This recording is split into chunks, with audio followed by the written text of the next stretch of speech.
Hello అండి, welcome to ఆది చింతల. ఈరోజు నేను మీకు చేపల పులుసు పాతకాలం పద్ధతిలో చూపిస్తాను. అయితే ఈ చేపల పులుసు అమ్మమ్మలో తాతయ్యల కాలం నాటి చేపల పులుసు.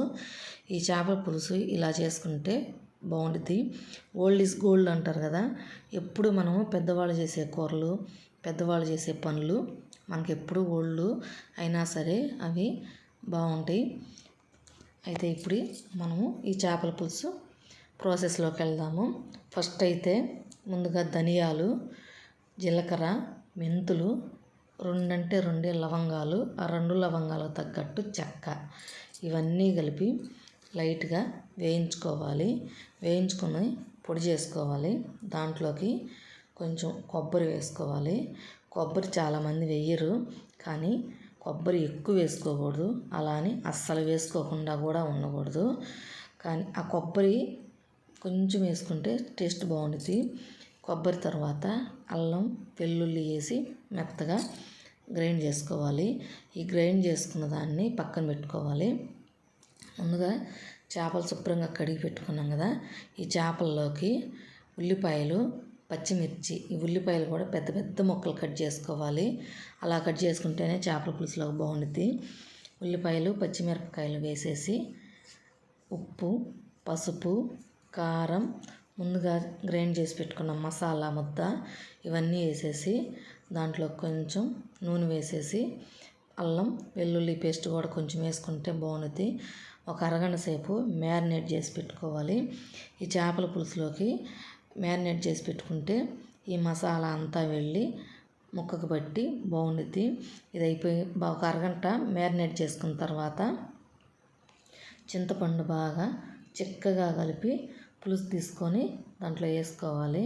ఈ చేపల పులుసులోకి ఎక్కువ చేపలుగా మునిగేంత వరకు చింతపండు పులుసు పోసుకోవాలి.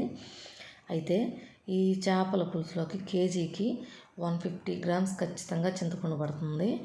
ఈ చేపలన్నీ చూడండి, చూడటానికి ఎంత కలర్ఫుల్గా ఉందో.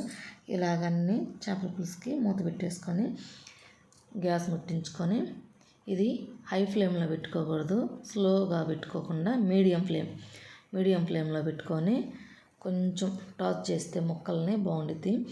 ఈ చేప ముక్కలు ఖచ్చితంగా అసలు కలిపెట్టకూడదు. కలిపెట్టారంటే మొత్తం గుజ్జు గుజ్జు అయిపోతుంది. చేపలను ఎప్పుడు మనం క్లాత్ పట్టుకొని ఇలా తిప్పుకోవాలి, లేదా చిన్నగా తిరగేసుకోవాలి.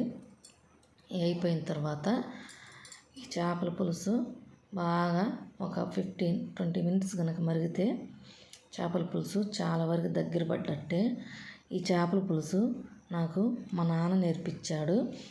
ఈ చేపల పులుసు ఇలా చేయాలని అంతకుముందు నాకు తెలియదు. అందరూ చేసేలాగా ఉల్లిపాయలు, టమాటాలు అన్నీ వేయించి అలాగ వేసుకొని చేసేదాన్ని, పోపు తిరగమూత వేసి అట్లా కాకుండా నాకు మా నాన్న ఇలాగ చేస్తే బాగుంటుందని చెప్పి నాకు మా నాన్న ఇలాగే నేర్పించాడు. నేను అప్పటి నుండి ఇలాగనే చేసుకుంటున్నాను. అయితే ఇప్పుడు చూడండి, చేపల పులుసు దగ్గర పడింది. దీన్ని మనము ఇప్పుడు గార్నిష్ చేసుకోవటానికి కొత్తిమీర వేసుకుంటాం కదా, అలాగే ఇప్పుడు కొత్తిమీర వేసుకుందాం. కొత్తిమీర ఎక్కువ వేసుకుంటే బాగుంటుంది. కొత్తిమీర వేసేసుకొని బాగా క్లాత్ పట్టుకొని మనం ఇలా తిప్పుకుంటే ముక్కకి ఏదన్నా కొంచెం ఎక్కడన్నా ముక్క ఉడకకపోయినా కొంచెం అటు ఇటు తిరగనా అట్లా తిరిపితే ముక్కలన్నీ కలిసిపోయి పులుసు అంతా అన్నిటికీ బట్టి చేపల పులుసు రెడీ అయిపోతుంది. ఇంతే, చేపల పులుసు